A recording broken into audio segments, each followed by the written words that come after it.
they locked me up for 8 years. Not because I was dangerous, not because I hurt anyone. They said I had delusions, that I was paranoid. But the truth is, I just asked too many questions about my father's death. My name is Evan Carter. I'm 30 now. I used to be a reconnaissance specialist in the US Army. I was trained to gather intel, see what others missed, stay silent when needed, and move like a shadow. But what I saw, what I found got me labeled mentally unfit. My own government put me in a psychiatric facility built for silence, and they kept me there until I nearly forgot what my voice sounded like. They said my father died a hero. They told me it was an explosion during a supply run in Afghanistan. The flags, the folded uniform, the handshakes, they made it all seem honorable, clean, final. But some pieces never fit. I held on to that doubt for years, and when I finally started to dig, everything unraveled faster than I could hold on to. I didn't lose my mind. I lost my freedom. The moment I connected his death to something bigger, to names and faces that weren't supposed to be spoken about, they moved fast. They gave me a diagnosis. They gave me pills. They took my phone, my access, and eventually, my identity. And for 8 years, I sat in Fort Gray, while the world kept turning without me. This story isn't about revenge. It's about uncovering what was buried. It's about a man who wanted to know the truth about his father and paid the price for asking. If you think you know what justice looks like, let me show you what it costs when the people in power decide you don't deserve to ask questions. I was 12 when the knock came. It was a Sunday. I remember because Dad had promised we'd fix the old radio in the garage, and I'd been waiting since morning with my sleeves rolled up. When the doorbell rang, Mom didn't move at first. She just stared through the living room window like she already knew. 2 men in uniform stood there, holding a folder and a flag. I didn't understand it at first. They used words like sacrifice, honor, and accident. My mother crumpled to the floor before they finished. I stood frozen in the hallway, staring at a pair of polished boots and wondering how something so shiny could carry news so terrible. My dad, Lieutenant Colonel Thomas Carter, wasn't just a soldier to me. He was the reason I knew how to tie a knot, sharpen a blade, and never leave a mess behind. He smelled like motor oil and mint gum. He had calloused hands that somehow never dropped a hug. He told stories that made deserts sound like playgrounds and war sound like something you survived with heart, not weapons. After the funeral, everything quieted, too quiet. My mom stopped cooking. The house stopped feeling like home.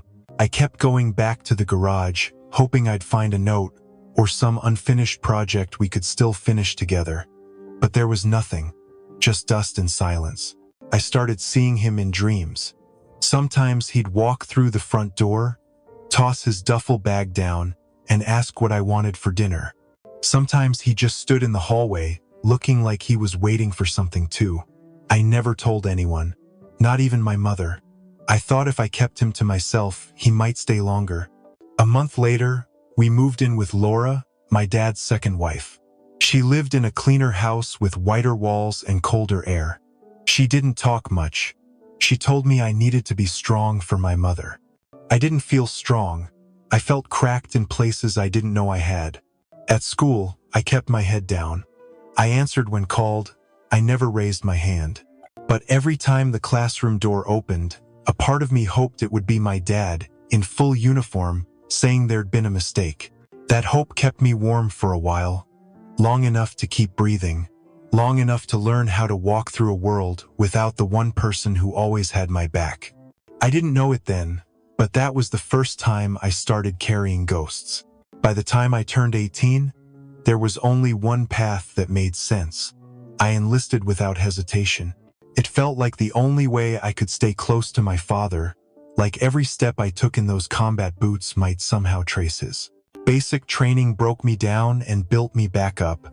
I learned how to keep moving with no sleep, how to trust the guy next to me even if I didn't know his name. I wasn't the biggest or the fastest, but I paid attention. That's what got me into recon. They needed eyes that noticed things others missed, and I had years of practice looking for someone who never came home. My first deployment was rough, dust, heat, days without radio. I was stationed in Syria, embedded with a small intel unit. We moved quietly, watched from a distance, always one step ahead of the fight. I saw things I won't repeat, not because I can't, but because they still play too loud in my head. But I was good at it. The quiet, the focus, the discipline. It gave me a place to put the parts of me that never quite healed. People called me precise, reliable. I didn't smile much, but I never froze when it counted. That made me valuable. And for a while, it made me feel like maybe I had found where I belonged. Still, in the back of my mind, I couldn't stop thinking about my father. His file, the mission, they said, went wrong. The gaps in the report. I carried his folded flag in my duffel, and every time I unpacked it, something in me itched to know more. When my tour ended, I left the army at 22. I told people I needed a break. What I really needed was answers. I wanted to see for myself what no one else would talk about. And once I started looking into my father's death, I realized something awful. The deeper I dug, the more it felt like someone had tried very hard to keep the truth buried. I started with the basics. I filed a request for my father's full service record. Most of it came back blacked out. Entire pages looked like someone had spilled ink across them. The report said he was killed by an IED during a supply escort mission. No photos, no eyewitness details, just a few vague lines and a line about classified circumstances. Something about it didn't sit right. My father wasn't even supposed to be on that route. He specialized in logistics, not field ops. I found an old email from his friend, Captain Morales, who mentioned my dad had been nervous about something days before his final deployment. Morales had retired. I tried contacting him. The call never went through. I drove out to an old unit base in Georgia where my dad used to train. I spoke to a few old instructors who remembered him. One of them hinted that my dad had raised concerns about missing supply shipments, but clammed up when I asked for details. Another told me to stop asking questions if I valued my peace of mind. It got worse when I requested access to one of the archived mission logs. The file ID didn't exist. When I mentioned it to a contact I still had in Intel, he told me off the record that I was probably triggering a security flag just by looking into it. That night, I found my laptop wiped. Every file, every saved document, gone. I hadn't backed them up yet. Not long after, I started getting visits. Two men in suits asked to speak with me about my adjustment to civilian life. They said some people had reported that I seemed paranoid. They suggested I talk to someone. I didn't resist. I figured I had nothing to hide. They sent me to a military psychiatrist at a local base, Dr. Brennan. She was polite, asked about my dreams, my father, and my deployments. The more I talked, the more she nodded with concern. She said I seemed emotionally unstable, disconnected from reality. She suggested I stay a few days at a recovery center to rest. Just rest. That was the last time I saw daylight for 8 years.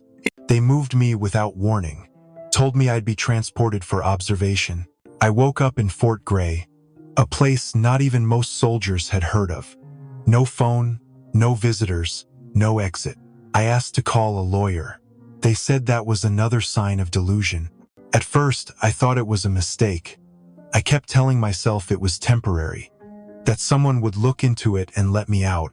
But the days turned to weeks, and the weeks turned to years. No one came. Somewhere around the second month, it hit me. This wasn't about my mental health. This was about silence. Someone didn't want me pulling that thread, and they were willing to bury me alive just to make sure I never got to the end of it.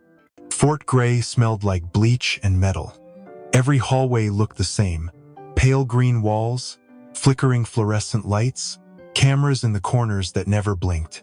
They woke us at 6, pilled us at 7, therapy at 8, lunch at 12, lights out at 9, no clocks, no mirrors, just the sound of keys turning and doors that never opened from our side. They gave me a room with one window. It didn't open. The view was a brick wall. My bed had straps on the sides I wasn't supposed to notice. The meds made my hands shake and my mouth dry. I stopped taking them after the 3rd week. Hid the pills under my tongue and flushed them when no one was looking. That's when the headaches started, then the dreams. Then the guards started watching me closely. I kept to myself. The ones who talked too much got moved to the south wing, and no one came back from there. I learned that fast. Still, I watched. There was a guy named Mitchell who used to scream in his sleep. Said he saw his brother die in Iraq, then woke up here with no memory of how he got committed. He wasn't crazy, just broken in the places the army never bothered to fix. Then there was Naomi. Her dad was a general. She said too much during a congressional hearing. 2 weeks later, she ended up in Fort Gray. She used to draw on the walls with soap when the orderlies weren't looking. I once asked her why they brought her here. She said it was because she remembered too well. After a while, I started writing things down. Every name I heard. Every story that didn't add up. There were at least 17 of us who had family ties to high-ranking military personnel. Most were sons or daughters of whistleblowers. Others had seen things they weren't supposed to. We weren't patients. We were secrets.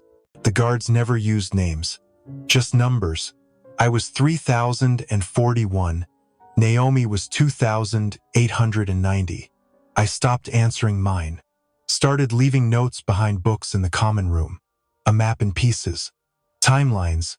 Weak points in the shift changes.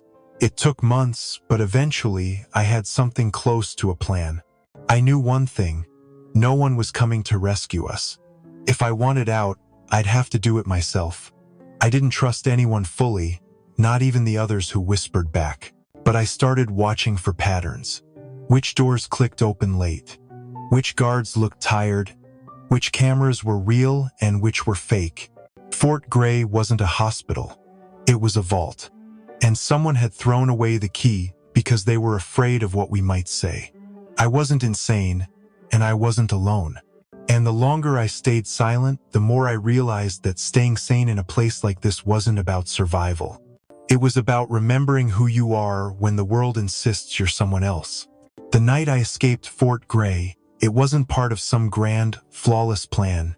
It was chaos, a risk I took because waiting any longer meant disappearing for good. A guard slipped up during a storm drill. One of the outer gates jammed and reset late.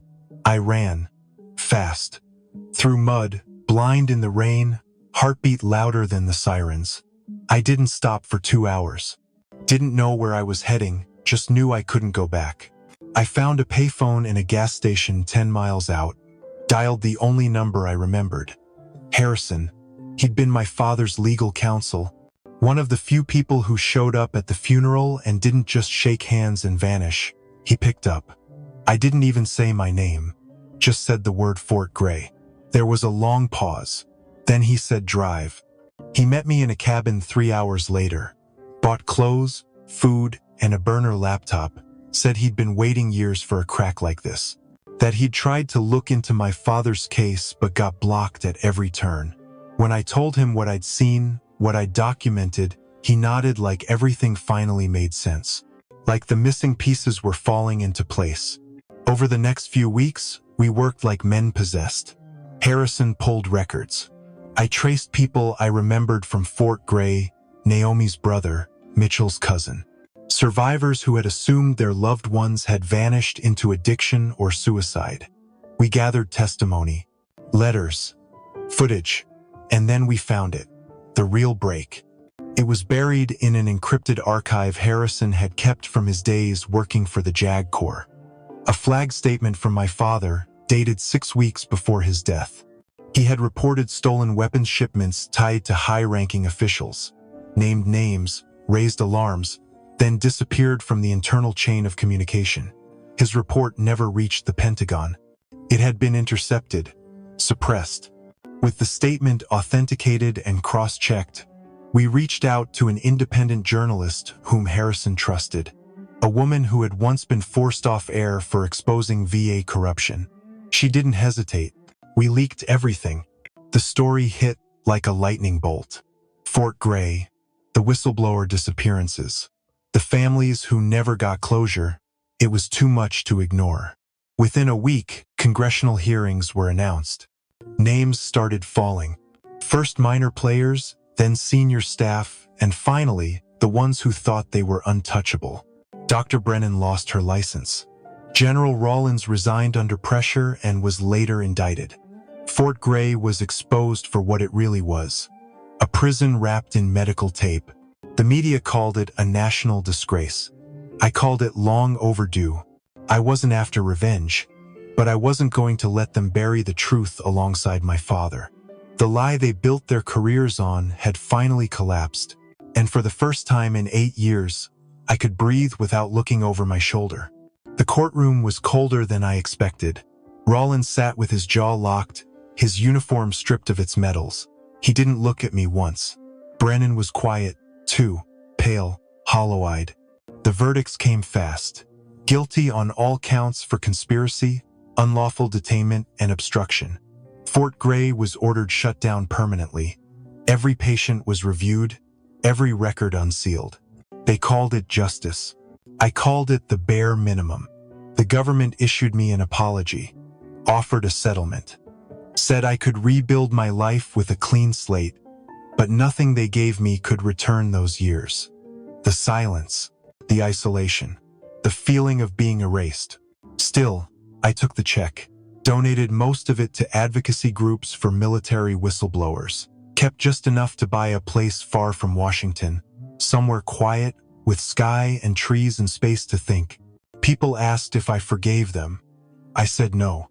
Forgiveness isn't something you owe to people who tried to destroy your truth. But I let go, not for them, for me. Because some days justice is just the weight being lifted, and that's enough. My cabin sits at the edge of a pine forest, 2 hours from the nearest highway. It's small, nothing fancy, just enough room for a bed, a desk, and shelves lined with books I used to read with my father. The mornings are quiet here. I drink coffee on the porch and listen to the wind move through the trees. There's a radio I rebuilt, same model my dad and I were working on before he left. I keep playing the same records he loved: Sam Cooke, Otis Redding. Sometimes I swear I can hear him humming along. I keep a journal now, not for tracking things or staying alert, just for letting the noise out. There's peace in putting your thoughts down without fear. No one is watching, no one is judging, just me and the paper. Most nights I sleep all the way through. That used to feel impossible. Now it feels earned. A few months ago, I launched Echo Unit.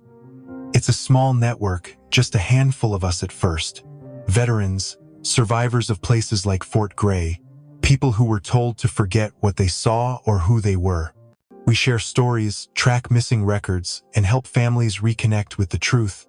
No press, no stage, just healing in the open, where no one can shut the door. People ask if I ever think about the past. I do, but it doesn't own me anymore. I'm not defined by what they tried to do to me. I'm defined by what I choose to do after. That's the difference between surviving and living. You don't just claw your way out. You plant something new in the soil you crawled through. My name is Evan Carter. I was silenced. I was locked away, but I came back. And I tell my story not because I want pity. I tell it so someone else out there knows they're not alone. The truth matters. But sometimes, surviving the lie takes even more strength. We don't escape the darkness by dragging others into it. We rise when we choose to believe in who we are, even when the world calls us broken. And that's where my real life began. At 30, with nothing but truth, memory, and the quiet voice inside me that never gave up.